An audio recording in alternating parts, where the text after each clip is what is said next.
terrific. I really appreciated our time. Lakes and sunshine and wine. Not an easy topic, but well worth the discussion. This is where I wave, right? Like this. You got it. You've nailed it already. Yes. Hi, I'm Tammy Williams. Welcome to Kelowna Now. Today we're going to talk a little bit about a group called Grandparents Raising Grandchildren. Shirley and Joey, you're both with the group. Shirley, you're going to tell us a little bit about who and what the group is. The group is a support circle for grandparents or any relative who is raising or taking care of their children.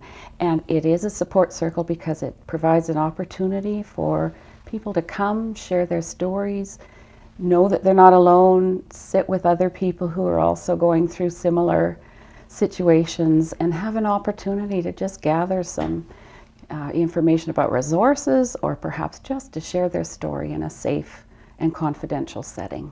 And facilitators of the group have been trained to be able to do this, is that right? That is correct. We're attached to the Parent Support Services of BC, and both Joa and I have been down to Burnaby, which is their main office, to have our training, and so we are trained as facilitators to run the group here in Kelowna. And Joa, you've actually raised some of your grandchildren, is that right? Yes, I have. I've been raising grandchildren for 25 years. And what is that like? It's challenging. It has all the challenges of parenting, plus a few extra that parents don't usually have to deal with. One of the things that is important to realize is that quite often when you're raising grandchildren, you're still parenting their parents. So it can be pretty complicated. Do either of you find there is certain situations that have people looking for a support group like this one? Well, I think a lot of people are looking to be with others who are going through something similar. So it is not typical. Nobody sets out to raise their grandchildren. It's not a typical thing that you decide, okay, in my life, this is what I want to do. It isn't like that. It usually happens because there's a crisis or an emergency, or something happens within the family where grandparents are put in a position of having to take on their grandchildren. So it's a very big decision to make, and when that happens, where do you go? Who do you talk to? Who might be able to know what you're going through? And that really is what the support circle tries to be. We don't set ourselves up to provide legal information or anything like that. You can find that other places, but it's the person-to-person contact with other people that really is so meaningful when you're in a crisis and just don't know where to turn. Yeah. And Joa, how has the group helped you as you've gone through this journey with your grandchildren and your children? Well, most of the years that I was parenting grandchildren, there was no support group. And that's one of the reasons that I instigated this Grandparents Raising Grandchildren Circle, because it's difficult. And I know that when I did sort of accidentally bump into people who were going through the same things I was going through, what an incredible relief it was. You have a lot of conflicting feelings. We go through experiences like having to take our own children to court to get custody of our grandchildren, which is extremely painful and difficult. And when you have a chance to talk to someone else who's been through it and knows how you're feeling, it's an incredible relief. I can't describe it, but it's an incredible relief just to know you're not alone. Do you think that's one of the greatest values of this group, is just to be able to talk to people who perhaps have gone through similar experiences and just find some commonality? Yeah, I think it is. I think that we can learn from each other's experiences, but I think it's mostly just knowing that you're not alone, and knowing that just from observing that your feelings are not strange or different from other people's in the same situation. Although every situation, of course, is unique. But there's some things we share, a lot of us in common, like being the only gray-haired person in the kindergarten class, you know, waiting for the kids.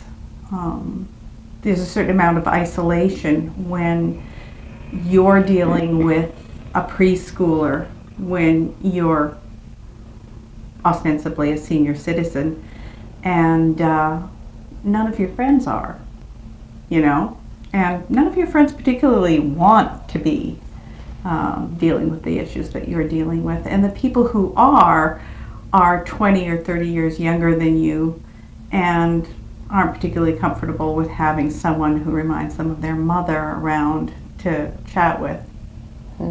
So what typically happens during one of the gatherings of the support group? What does everybody kind of do? Right. We meet once a week here in Kelowna, and we meet for 2 hours.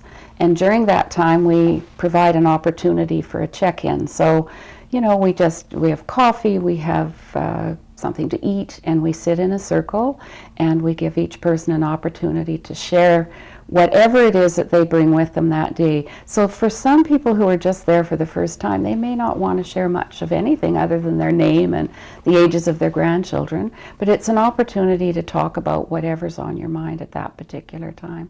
And the issues that come up typically are things related to often court. There's often a court case of some sort coming up or in the future, because it takes time to figure out, in fact, who's going to have the guardianship of the children. So that's a big issue. But others are related to money, because a lot of times people are really dealing with some very difficult financial situations. There isn't always money to support these grandchildren. It doesn't happen that just because you're caring for them that you get support for them financially. So some people have had to quit their jobs or cut back on their jobs.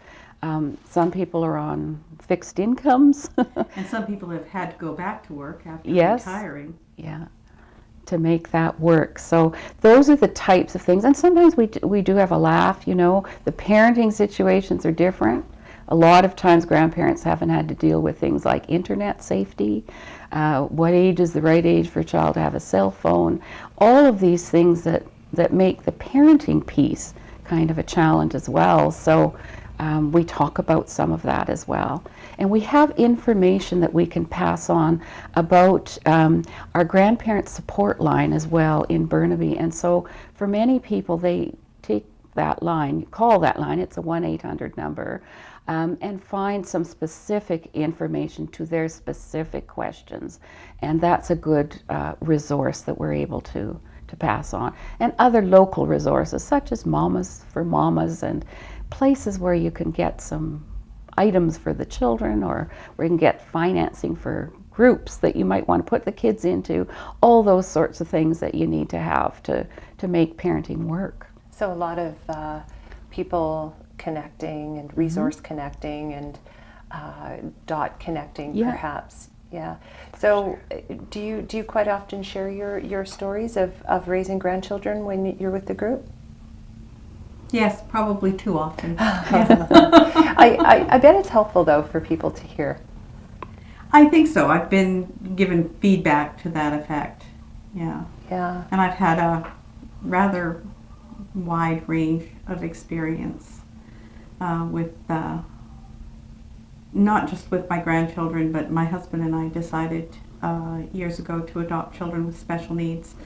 So that's something that a lot of grandparents are dealing with too. One of the reasons that parents find it impossible to parent their children in the first place is because either they or their children have issues that are really difficult to deal with. Yeah. So a lot of the grandparents are dealing with either children or grandchildren who have special needs of one sort or another. Yeah, so a real camaraderie perhaps when everybody's meeting. Mm-hmm. Yeah.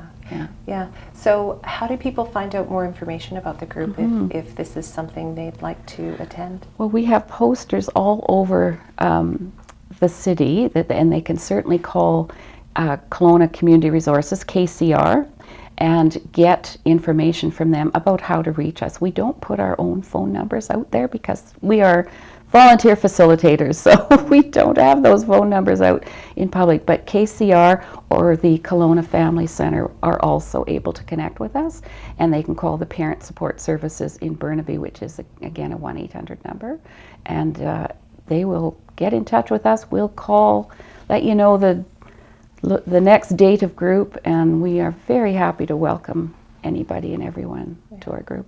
Well, thank you so much to both of you for joining us today. Thank you. Thanks, Tommy.